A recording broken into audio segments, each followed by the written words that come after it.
I'm Tremaine Wright, the Chair of the Cannabis Control Board. Happy holidays to everyone celebrating this season. I regret that we have to interrupt your last Friday of the year with this special meeting. Nevertheless, we appreciate your time and welcome all of you for participating in person or via real live stream. Recognizing we have a majority of the board members present, normally we say where they are. So Mr. Perry is in a public space in Buffalo, and Dr. Gilbert Jenkins is in a private location due to extraordinary circumstances. So now I'll go over the agenda for today's special meeting. Today's agenda includes a review and approval of the meeting minutes from the Cannabis Control Board meetings held on November 17th, 27th, and December 8th. Consideration of registered organization dispensing and registered organization non-dispensing applications. Consideration of cannabis laboratory testing permits.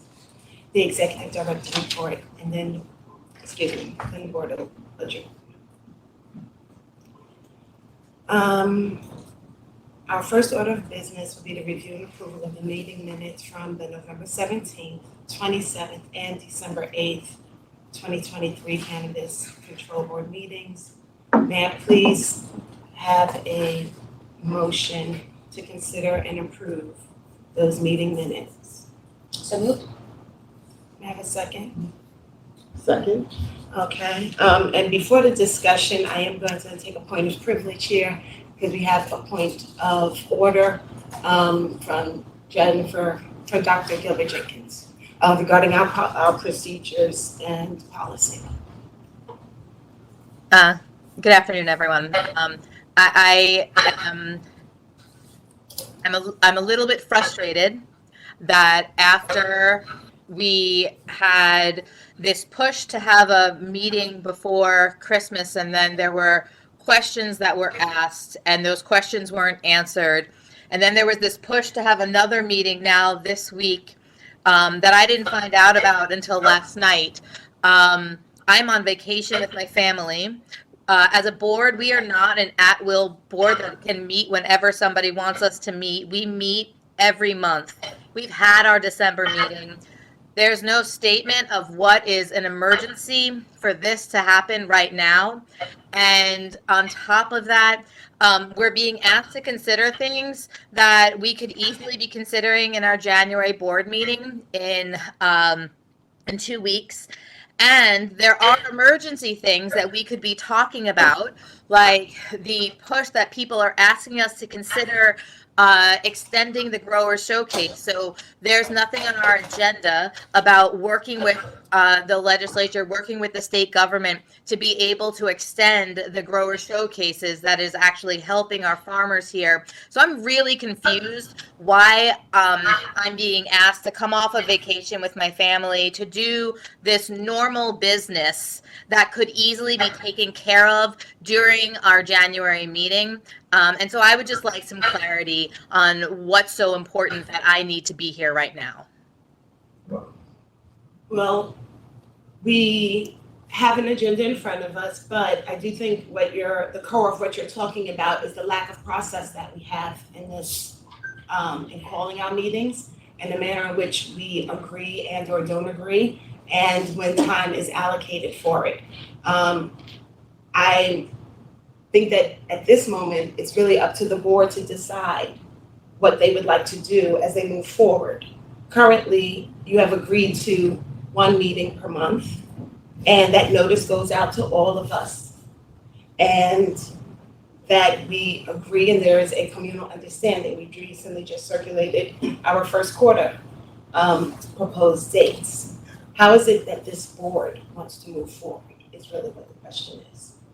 Because currently, we're being pulled in many different directions by many different interests, and we need to be clear about how we operate and what we're going to do and when we're going to do it. So what is the approach from this board?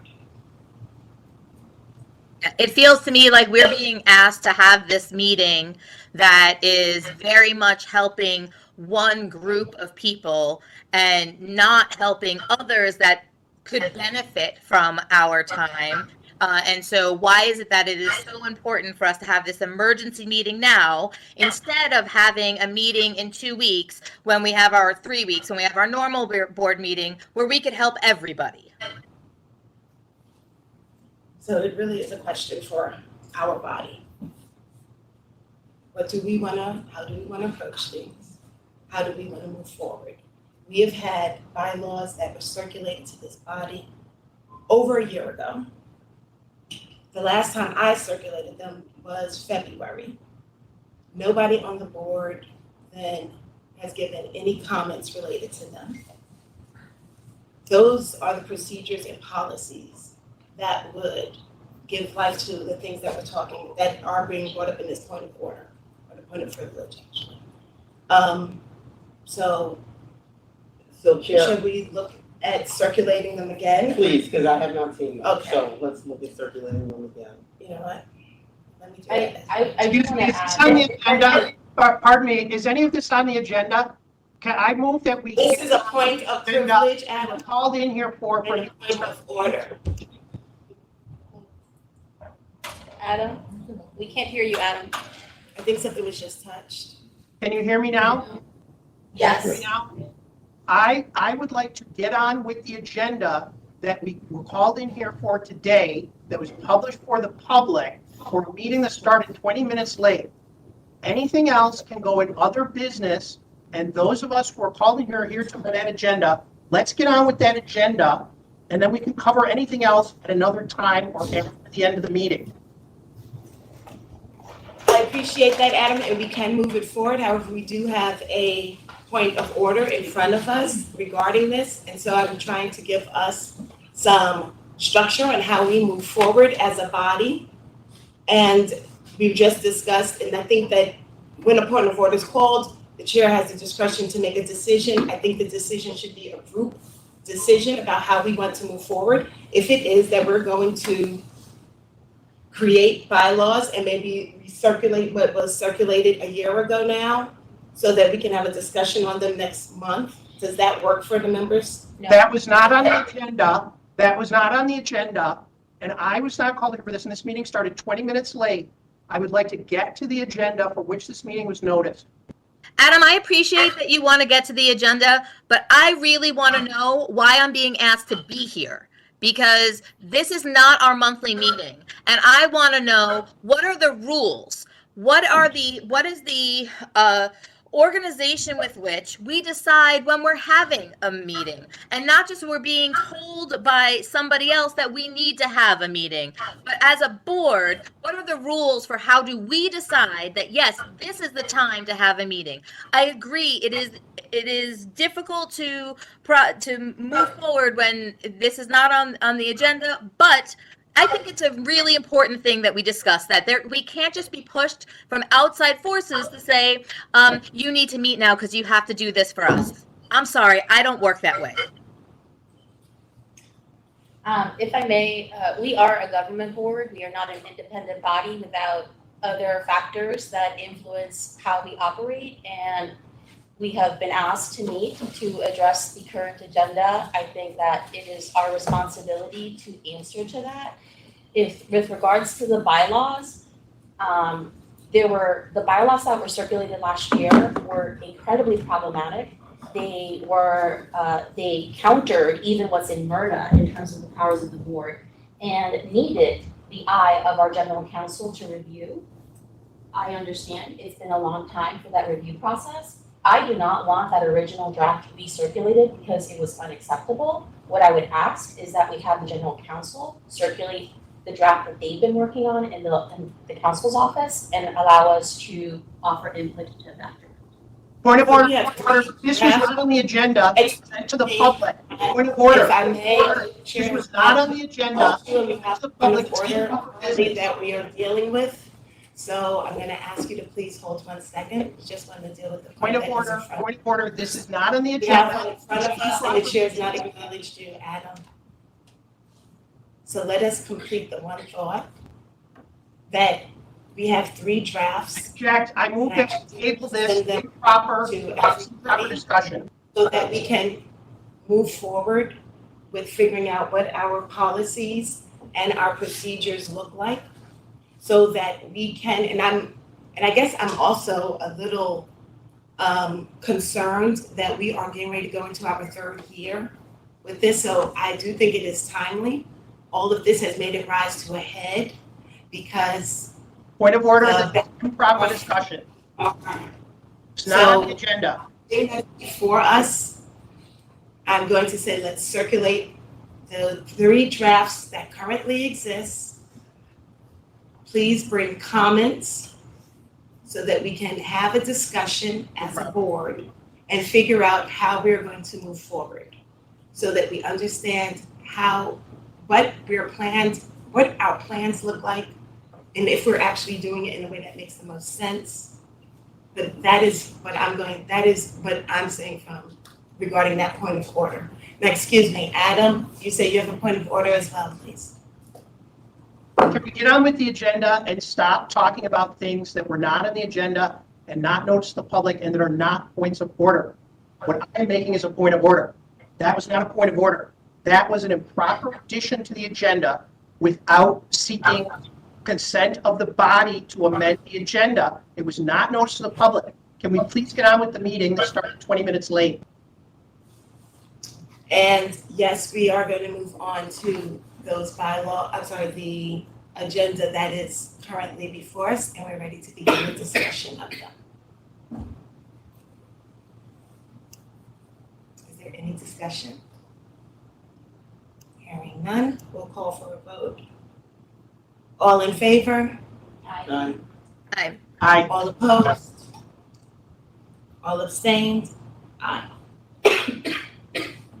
The motion to approve the November 17th, 27th, and December 8th, 2023 board meeting minutes carries.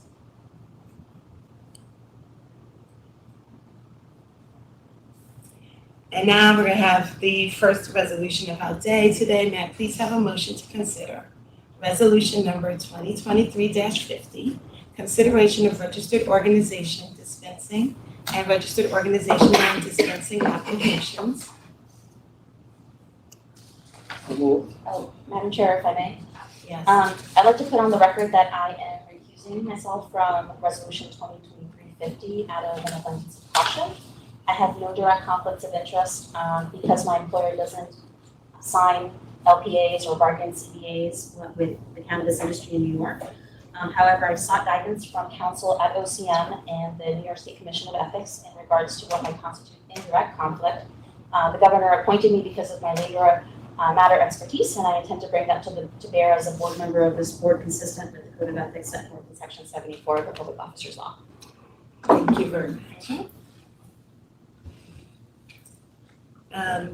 So maybe have a second. So we have a motion. It was we received first. We don't have a second.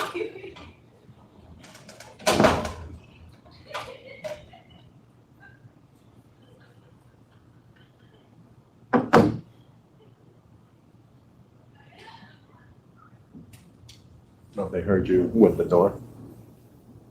We have a motion. Do we have a second?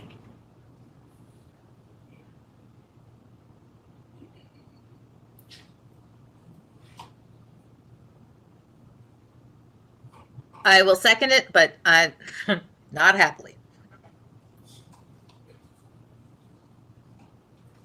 I'll now ask for a resolution to, an overview of this resolution.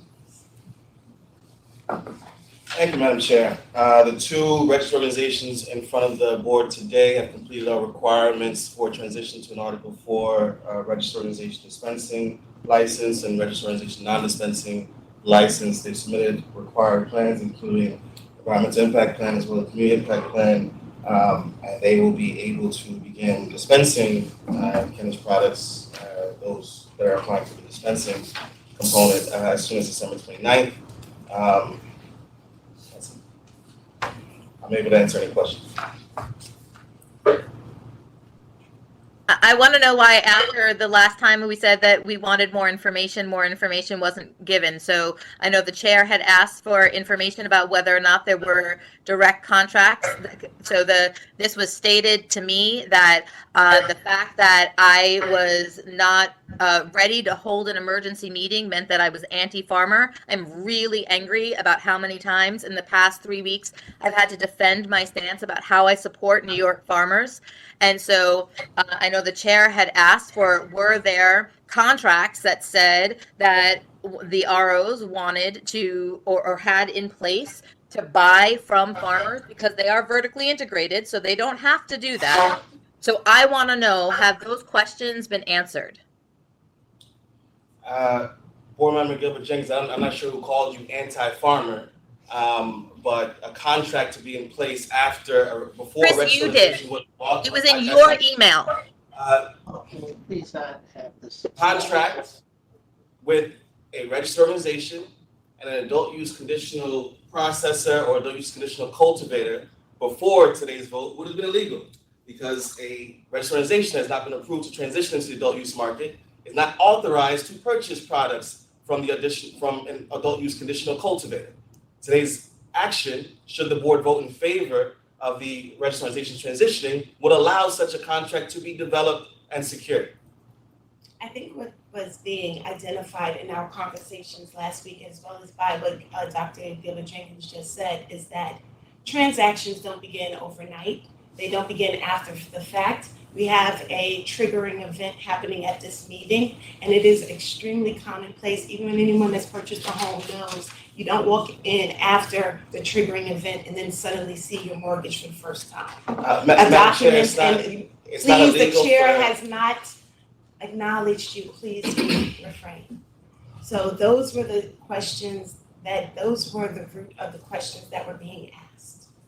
And that is what I think some of the crux and the concern were in the assertions that were being made, that this was somehow going to benefit people that are not actually part of this transaction nor any transaction that we know of. So I think the question that we are really trying to get to is, has any new information been disseminated? Madam Chair, it would be illegal for a registered organization that does not have the authority to purchase product from the adult use market to have created, prepared, and executed an agreement with the conditional cultivator.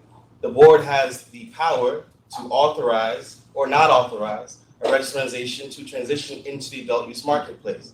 At this point in time, that has not yet happened. So such an agreement is premature until a vote has taken place. So I guess the understanding, the answer to the question that I had asked and that also is being asked here today is that there is no transaction documents in anticipation. And that's fine. If that is the answer, that is the answer. But that is the answer that I think that we've finally come to. There's nothing in place. And so we don't have anything to actually make that assertion based upon at this time. And since ROs are vertically integrated, that there is nothing that says that this is going to help New York State farmers who are trying to move biomass. Board Member Gilbert Jenkins, as you recall from the regulations, our registered organizations that are participating as dispensaries are required to have 50% of their shelf space dedicated to adult use conditional cultivator product. Such registered organizations, some of which do not have cultivation capacity, are very interested in connecting, if authorized to do so, with adult use conditional cultivators to secure that product and provide a process through which that product can get to New York's consumers who are waiting for us to open more stores and to get the supply chain operating as it needs to. And what distinguishes this from, say, a store that might be getting ready to open in a community where they're going to have far-reaching impacts to, say, maybe 10 to 12 families in that community? It may actually change the dynamics of economics there. What is so different about us having an emergency meeting for this versus that? Madam Chair, we do the work simultaneously of advancing what is the nation's most equitable cannabis program in the country, as well as ensuring that our supply chain is functioning properly. We have to date issued hundreds of licenses to primarily small businesses run by people of color, by women, by people who've been impacted. Our first retail program was designed to ensure that those who were victims of prohibition have an actual opportunity to have a meaningful role in this market. We are doing the work of both ends. It is not the action of a board taken today does not in any way quiet out the work that is being done by the people here at the Office of Cannabis Management or by the other board members as they advance licenses to people who otherwise in other places have been left out and left behind of cannabis markets as those markets have developed. I'm very Yes, but pleased Chris, to announce. this is the difference, Chris. We do that both end work during normal meetings. This is not a normal meeting. This is a meeting outside of the time that we are normally meet. So what is it? Why are we not taking all of the dispensaries that are up to this same point and looking at them now? Why are we only looking at these? What is so special that we have to look at these emergency today, an extra meeting this month, as opposed to during our normal meeting times when we meet once a month? Board Member Gilbert Jenkins, I don't understand the question in terms of why we're not advancing other dispensaries that are in this position. As you know, we have card licensees who are provisionally licensed. We've been advancing through the licensing process. There's not another action that's required of the board to get those licensees to open their locations. The office is processing those inspections, confirming that locations work right now. And so that work hasn't stopped and is not impacted by another board meeting happening now. The registrarizations, however, do require board approval in order to transition into the adult use market. Since you just mentioned them, can you tell me or have somebody in this room provide for us, what is the actual point of contact for card licensees that are in the process at this moment and trying to get stores open? Whom should they be contacting for updates, for to follow up on information that they're sending out? Board member, Madam Chair, licenses, provisionally licensed card licensees are currently in regular communication with the licensing team. They can reach the licensing team at licensing@ocm.ny.gov. Those who are also going and getting compliance checks scheduled can also reach out to compliance@ocm.ny.gov. They are all right now, getting those pre-operational inspections completed. We were able last week to issue 12, I believe, new licenses after completing inspections and ensuring that all paperwork has been submitted by our card licensees. We're currently in the process of we've restarted the program post-injunction of reviewing locations that have been secured during the injunction to ensure that they meet the proximity requirements provided for in the law. And we've started communicating now with those card licensees, locations that have been approved and that do not violate any other rules or regulations that the board has. So right now, licensing@ocm.ny.gov, compliance@ocm.ny.gov is where they can get most up-to-date information. Are there any telephone numbers? We do have a helpline, but the email is much more No, effective. then actually, if there is a telephone number, can you please give it? I'll work on securing that now. Can somebody please go grab that so that we have that handy before we close out this session? And what about people who are involved in enforcement? People who are involved in Whom enforcement. should they be contacting? I don't understand your question. Whom should they contact if they are involved in an enforcement matter? I do not understand the question. What do you If mean by someone involved in it? is involved in an enforcement matter, to whom should they contact to follow up? Madam Chair, can you provide some more, what do you mean by I involved in received enforcement? an email just this morning. Someone said that they're reaching out to our office, that they have tried endlessly and are getting no response to email, that they've tried calling. They're calling the licensing team. They're not getting a response, and they represent someone who is involved in enforcement action. With whom and to whom should they contact in cases where they are not? There is a consistent concern about how people contact us. So I'm asking you to give them No, the that question, information. the pushback was not, People who are involved in. the clarifying question Enforcement was, matters. what do you mean by involved in enforcement? It sounds like you're talking about somebody who's engaged in selling cannabis illegally, and how can they get cleared to the office? There, No, I said anybody that's engaged in an enforcement matter. So that means that it yeah, could but be I'm a asking, I don't know defendant. where they sit. It doesn't really matter because we're not working on one issue. We're working on how do we give people information to contact our office. It's in order to provide you with the appropriate contact, I'd like to know. All enforcement matters. There's not a May I single answer- may I contact for, answer that hold on. There's not a single contact for enforcement matters. If somebody has been selling cannabis illegally, posted on their stores a notice to cease doing that activity. On that notice, they have an email as well as contact number for them to contact our administrative law judges that are hearing those cases. If somebody is reaching out to flag an enforcement issue, whether it be a shop operating illegally, they can reach out to us at complaints@ocm.ny.gov. If there's a local government or local law enforcement agency that wants to reach out to the office to raise a complaint, they can reach out separately at enforcement@ocm.ny.gov. We've separated these contacts so we can make sure the information flowing from law enforcement agencies, what likely comes with sensitive information, and the information coming from individuals who have been found to be selling cannabis illegally, which has separate sensitive information, moves through a different track. That's why I was asking a follow-up question. And the appropriate number to reach, if you have general questions, including licensing questions, you can call us at 1-888-626-5151. 1-888-626-5151 for our helpline. If you have licensing questions or other questions related to the program. I'm sorry, you were going to say? Chris answered those questions. I was going to point to the documents that anybody who was involved in an enforcement matter would receive from the. I'm assuming that they received them and that they're not getting a response. That's the reason I'm just asking. I did us see to- your email this morning. Thank you. So so it is an opportunity for us to share this information, and I'm just asking if it can be shared with the people so that they'll know what they're looking at.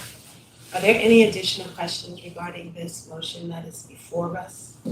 Well, I want to clarify that I still ask, what is so special about these that we need to have a meeting outside of our normally scheduled meeting? And I don't think that has been answered.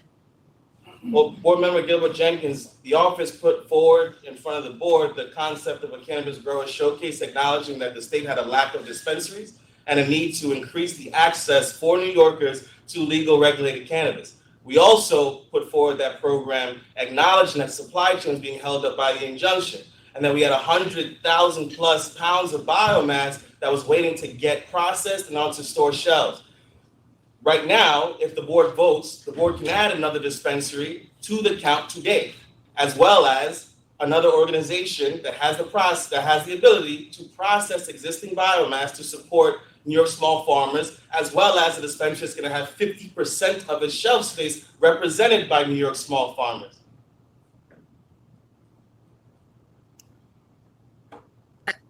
I really think it's such a lot of ifs, and that it seems like the optics of this, to me, are that we are going outside of our way to help a small group of people and not others, and that I find very problematic.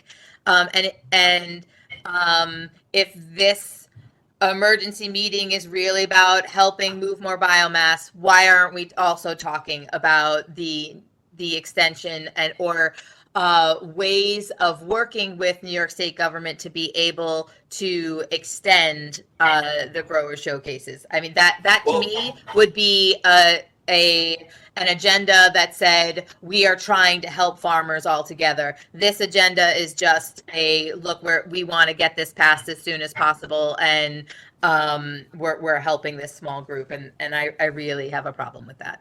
I appreciate that, Board Member Gilbert Jenkins. As you know, and we've been reporting every month and pretty regularly outside of this as well, the progress that the CGSs have made. They've allowed for us to move or to bring in approximately $5 million of revenue to New York's operators. That is how much a dispensary can make in a couple of weeks. And so adding a dispensary is not counter to the CGS, it's supportive of a supply chain that functions. We need more dispensaries. We're trying to add more dispensaries.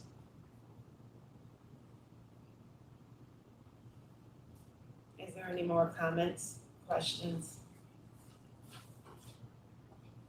Hearing none, I'll call for the vote. Mr. Perry? Aye.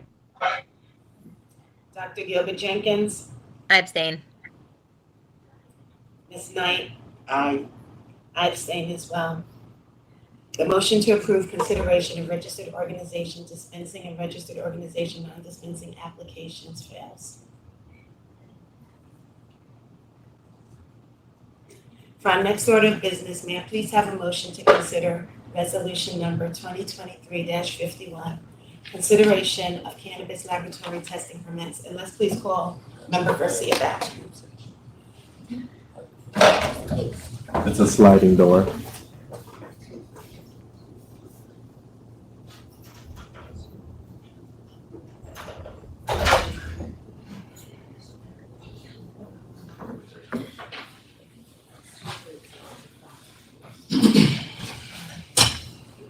So the next order of business is resolution number 2023-51, consideration of cannabis laboratory testing permits. May I have a motion? So moved. May I have a second? Second. So this resolution seeks to approve the inclusion of an additional cannabis laboratory testing permit for Falcor Laboratories LLC and Aardwolf Labs, New York LLC. Both labs are located in East Syracuse. Approval of this lab permit would bring the total number of cannabis testing laboratories in the state to 18. By continuing to approve additional cannabis testing laboratories across the state, we ensure sufficient lab testing capacity to meet the current and expanding needs across the state. Is there any discussion, questions, or comments by any members? Hearing none, I'll call for a vote. Mr. Perry? Aye. Dr. Gilbert Jenkins? I abstain. Ms. Knight? Aye. Ms. Garcia? Aye. And I abstain as well. The motion to approve resolution number 2023-51, consideration of cannabis laboratory testing permits carries. We'll now go to the report. Please, Executive Director, Ms. Alexander.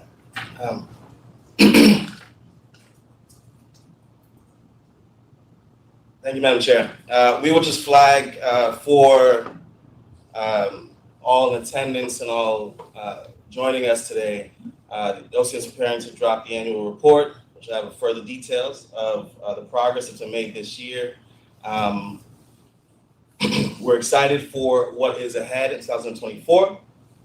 We're also excited about the applications that we were able to receive so far for the general licensing window that just closed on December 18th. Just under 7,000 applications, just about 60% of which are social and economic equity. Our work of the equity team and their outreach across the state allowed them to facilitate the support of 800 applications, the completion of 800 applications.